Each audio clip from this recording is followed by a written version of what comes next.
But moving on to topic number 6, and Drew Brees stepping away from the game, retiring, one of the greatest quarterbacks of all time, hanging up the cleats and just saying enough's enough. I think it came down to injuries for this guy. He's just had too many injuries over the years. I think his family was even asking him to retire. It's really hard saying no to your family, obviously.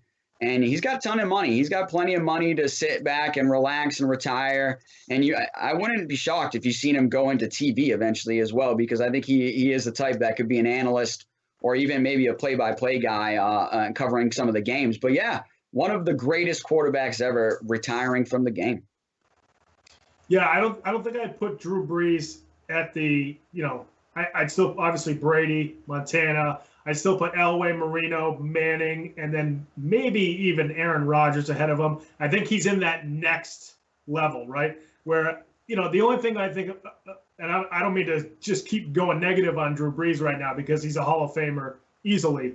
But, he just played in so many games indoors in an arena that I just think it's harder for a guy like Brady, who's playing outdoors in New England, or even a guy like Peyton Manning, who has to go to New England all the time in a playoff game to try to win.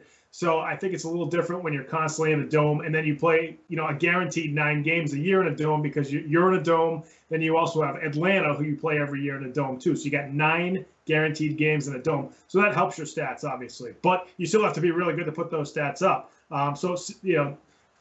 We're starting to get to that point where all those quarterbacks right in the early 2000s that were drafted and came into the league, the Drew Breeses, the Bradys, Roethlisberger, Eli Manning retired last year.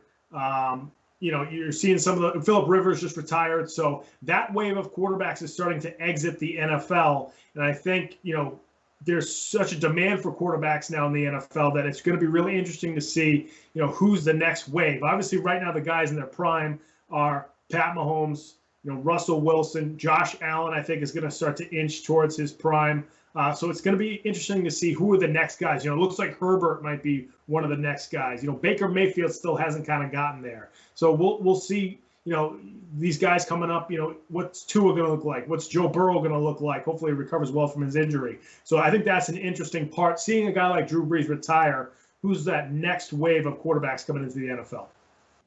Yeah, all those guys that you named, all those Hall of Famers that you named previously, I would have them listed above him as well. Brady, Manning, Elway is a tough one. I might not have Elway in front of Brees, but definitely a top 10 quarterback. So I think we can definitely agree on that. But a lot of guys definitely ahead of him. But a top 10 quarterback all time is pretty good. When, like you say, there's a shortage of quarterbacks almost every year. So it's tough. It's tough watching him walk away from the game. And, as a coach and as a former player, seeing him walk out of that dome that last time, it hurt. I just kind of knew it. It just kind of felt when he looked back and looked at the fans in the dome, it kind of was just like a tip of the hat being like, see you later. I think we all kind of knew it was coming. It was just when it was going to happen. He actually helped the Saints out by restructuring his deal right before he retired to save them some cap space in this, cap-heavy year. So he helped out the team even walking out the door. So a great quarterback. He could definitely get it done. I can't argue with your point about playing indoors. That definitely helps. It definitely does. But I still think, like I said, top 10 quarterback of all time. And, obviously big questions of what's going to happen next. And we'll talk about that coming up.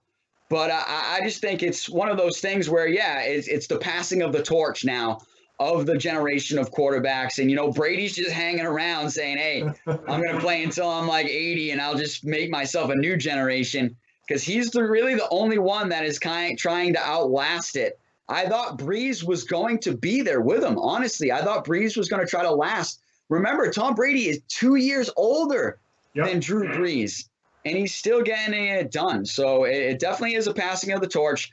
I think the one guy that you didn't bring up in the next guard of quarterbacks is Lamar Jackson, baby. Lamar Jackson is going to be, one of those next studs, and he's clearly shown that over the last couple of years, and has had an MVP year. Yeah, and the guy I also forgot to mention is Deshaun Watson. We won't get into Watson too much in this show because we know there's a lot going on with Deshaun Watson. We've talked about him plenty, yeah. Yeah, we have. And we'll be talking about him more over the next month, I assure you, because something big's on the horizon, I think.